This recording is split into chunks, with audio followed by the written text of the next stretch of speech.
여러분 안녕하십니까? C7의 매거진 굿데이 첫 소식입니다.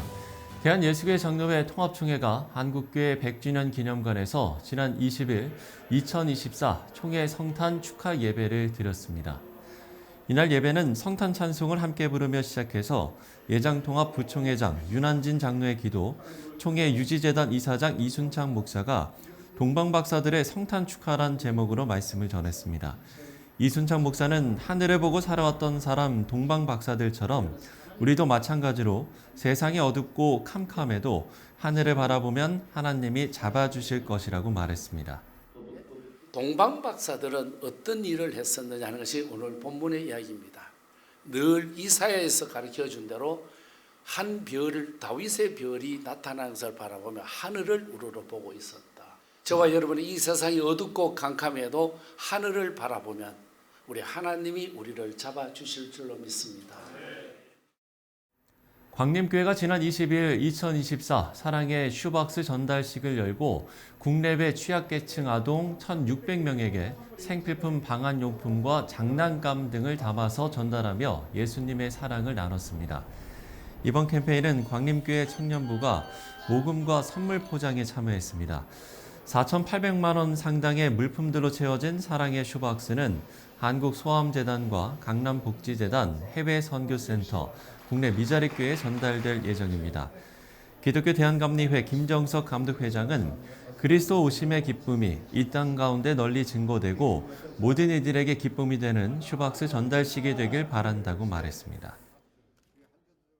백석대학교와 백석문화대학교가 2024년 한 해 동안 캠퍼스 전도 프로그램을 진행한 결과 총 2,424명의 결신자를 얻었다고 밝혔습니다.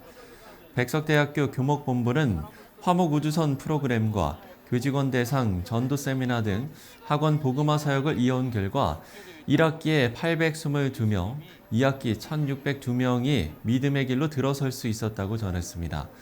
백석대는 학원 선교의 비전을 2025년에도 이어갈 거라며 2024년 12월 23일부터 2주 동안 기독교학부 교수 영성 수련회를 진행해서 캠퍼스 복음화를 위한 기도의 시간을 갖는다고 밝혔습니다.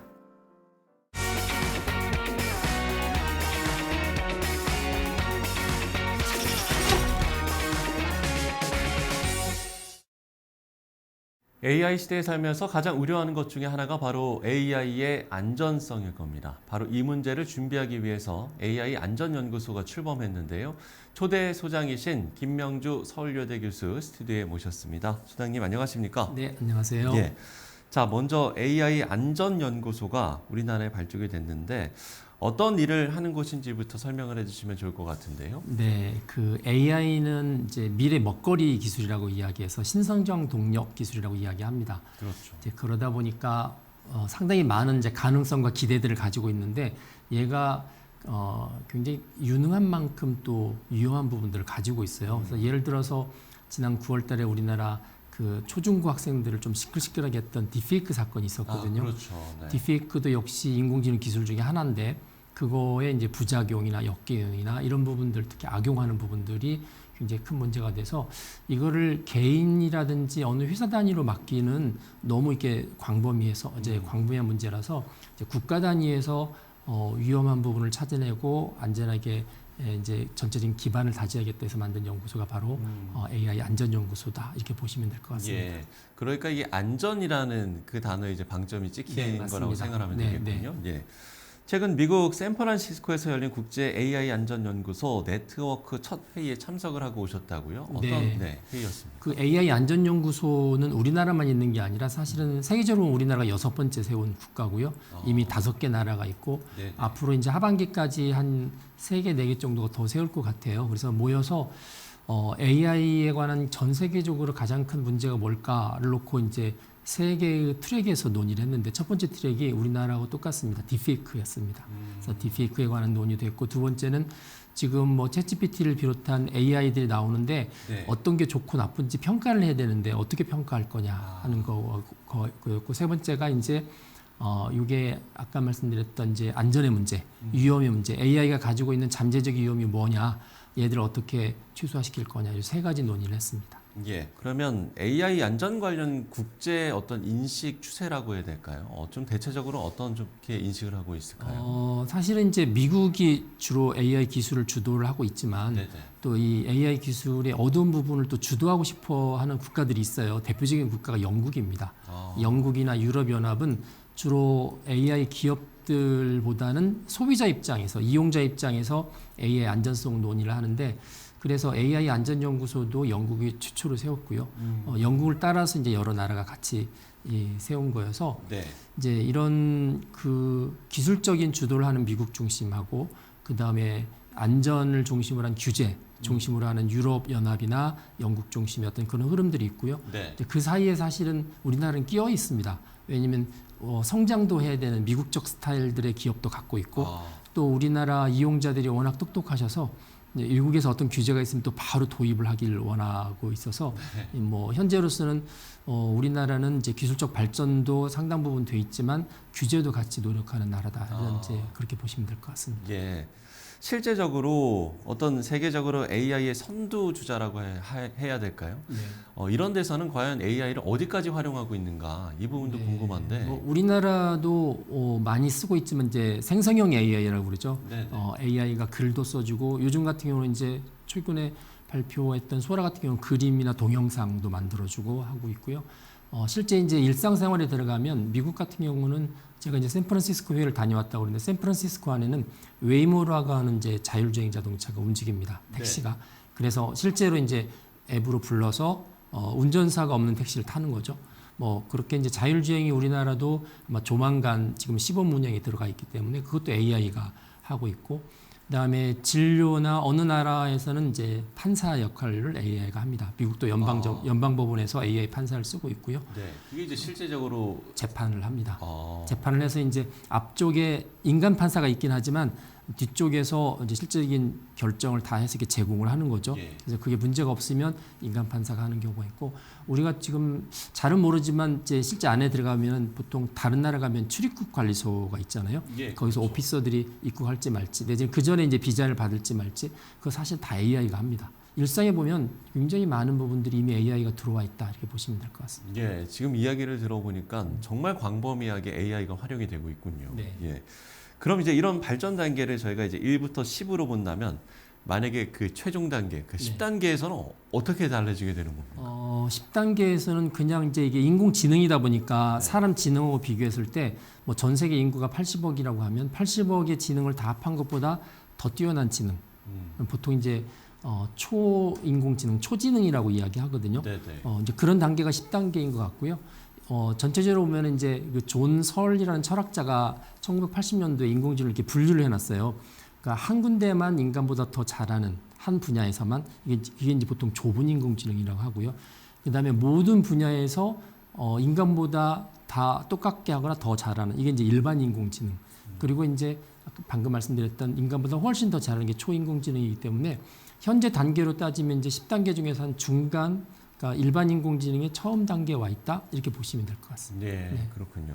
앞서도 이제 이야기를 해주셨습니다만 결국에는 이 AI 안전연구소도 이제 기술 개발, 그러니까 발전과 규제 이 양날의 검을 이제 잘 사용하도록 하는 역할이 상당히 중요할 것 같은데 그럼 AI 안전연구소의 역할은 앞으로 좀 어떻게 되겠습니까? 안전이란 이제 단어가 딱 들어가면 떠오르는 게 규제잖아요. 예.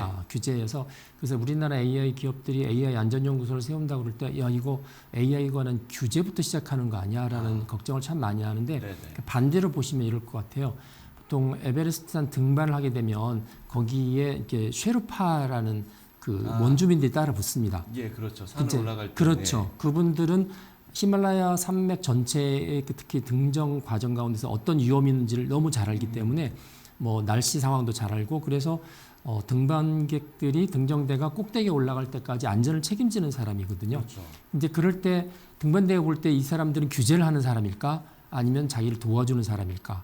이제 그렇게 놓고 보면은 AI 안전연구소 역할은 오히려 산업 진흥을 위해서 도와주는 역할을 한다고 보시면 될 것 같아요. 예. 그래서 뭐 위험이나 안전을 풀어주고 특히 유럽연합은 AI 법이 이미 발효가 됐기 때문에 그거를 개개의 기업이 다 뚫고 들어가는 게 너무 힘들기 때문에 이제 저희가 도와주는 거죠. 그렇게 보시면 될 것 같습니다. 히말라야 등반의 셰르파의 역할 같다라고 이렇게 이야기를 해주시니까 좀 더 이해하기가 쉬운 것 같습니다. AI 안전연구소를 영어로 AISI라고 하는데 S가 이제 세이프티거든요. 그래서 저는 종종 그거 셰르파다라고 바꿔서 이야기를 합니다. 예.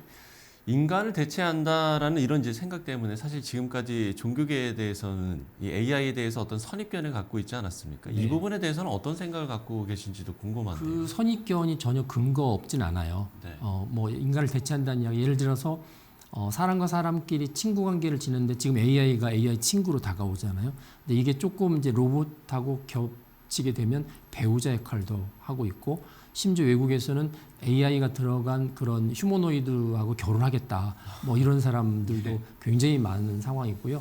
그 직장 내에도 보면 이제 사람과 사람이 동료였었는데 이제 사람과 AI가 동료가 돼서 일을 해야 되는 상황들이 발생하기 때문에 이게 관계, 저는 그런 표현하는데 AI가 관계를 흔들 거다. 네. 그 관계를 흔들 때 그 흔드는 관계가 과연 우리가 사람이라는 존재에서 볼 때, 사람 살아가는 걸 존재해 볼 때 그게 바람직한 건가? 어떤 부분은 수용하고 어떤 부분은 거절을 해야 되는데 이제 그런 기준이 또 뭘까? 그런 부분들에 대한 고민들이 좀 필요하고, 네. 이제 그 기준이 세워지지 않은 상태에서 기술이 막 밀고 들어오면 기독교적 관점에서 볼 때는 하나님이 귀하게 생각하는 인간관계, 하나님이 허락하신 관계들이 상당 부분이 인위적인 AI에서 교체가 되는 거거든요. 그거는 이제 관계에서 굉장한 위험일 수도 있고요. 예. 심지어 뭐 일부지만 이 목사님도 AI로 바꿀 수 있는 거 아니야? 뭐 이렇게까지 이야기할 정도가 나오기 때문에 근본적인 기술 뒤편에는 하나님을 인정하는 사람들이 기술을 끌어가는 게 사실은 아니에요. 되게 이제 진화론이나 뭐 유물론이나 이런 그런 철학들을 가지신 분들이 하신 거기 때문에 우리가 조심해서 봐야 되고, 하지만 하나님이 허락하신 변화이기 때문에 그 안에서 우리가 또 취사 선택을 잘 해야 된다는 생각을 합니다. 예. 그렇기 때문에 종교계의 역할, 그러니까 이제 기독교의 역할이 상당히 중요할 것 같은데 어떤 역할을 해야 된다라고 보시는지요? 저는 이게 AI도 하나님이 우리한테 허락하신 직분의 대상이라는 생각을 합니다. 네. 물질처럼. 그렇기 때문에 하나님이 허락하신 이제 보통 이제 가장 성경적인 기준에서 볼 때 이제 인간으로서의 살아가는 목적, 그 다음에 하나님 허락하신 우리 삶에서 중요한 가치들이 훼손되지 않았으면 좋겠다. 네. 이제 고린도 서신에 보면 그런 말씀이 있죠. 모든 것이 가하지만 모든 것이 유익한 게 아니다라고 말씀이 있는데, AI가 비춰지는 미래들은 마치 모든 것들이 다 가능한 것처럼 막 비춰지거든요. 그래서 젊은이들이 AI에 빠지는 이유가 지금까지 불가능했던 자신들의 미래나 인류의 미래가 가능하다고 보기 때문에 그런데, 그러나 그걸 성취하기 위해서 우리가 치러야 되는 대가들이 있고요. 이전에 소중했던 많은 것들이 없어지는 경우도 상당히 많이 있습니다. 네네. 그런 부분들을 크리스천들이 이렇게 보면서 하나님의 이제 청지기로서 하나님을 대신해서 옳은 부분들은 옳다고 이야기하지만 저거는 너무 정도가 지나치고 그게 기술적으로 가능하지만 그게 우리한테 유익하지 않기 때문에 저건 수용하지 못하겠다 하는 비판력도 상당히 많이 필요하다는 생각을 합니다. 올해 이제 연구소가 문을 열었고 본격적인 이제 역할을 해 나가실 텐데 2025년 어떤 계획이 있으신지 끝으로 이 이야기 듣고 마무리 짓도록 하겠습니다. 그 AI를 국가별 보통 경쟁력을 분류를 할 때 네. 이제 1등 국가를 보통 미국으로 꼽습니다. 100점 만점 100점. 그다음에 2등 국가를 중국으로 꼽고요. 한 60점 정도 잡고요. 예. 그다음에 3, 4, 5, 6, 7, 8등이 거의 다 30점대입니다. 거의 비슷합니다. 우리나라도 그 안에 있고 싱가포르, 뭐 영국, 캐나다 이렇게 들어가 있는데 네. 이제 우리나라가 AI 3등 국가를 하겠다. 이게 좀 튀어나오는 1등, 2등, 3등 그 차이가 벌어지는 이제 그걸 위해서 많이 노력하고 있는데, AI 안전연구소 입장에서는 그 3등 국가가 되기 위해서 가장 중요한 게 기술적인 우위도 대단히 중요하지만 안전한 AI였으면 좋겠다. 네네. 그래서 미국이나 중국에서 쓰는 AI보다는 한국에서 만든 AI 서비스나 제품들이 훨씬 믿을 수 있다라는 이미지를 세우는 게 가장 중요하다는 생각을 해요. 그래서 이제 2025년도는 가장 안전한 AI를 가진 국가라는 이미지를 만들기 위해서 우리가 기술이나 정책이나 뭐 연구에 있어서 어떤 할 수 있는 모든 이제 열정과 어떤 노력들을 투자하겠다는 계획들을 가지고 있습니다. 예, 가장 안전한 AI를 가진 국가가 되기 위해서 많은 노력들을 이제 하실 것 같은데 그 노력들을 위해서 시청자 여러분들께서도 기도를 해주시면 좋을 것 같습니다. 네, 지금까지 AI 안전연구소 김명수 소장과 이야기 나눠봤습니다. 소장님 오늘 말씀 고맙습니다. 네, 감사합니다.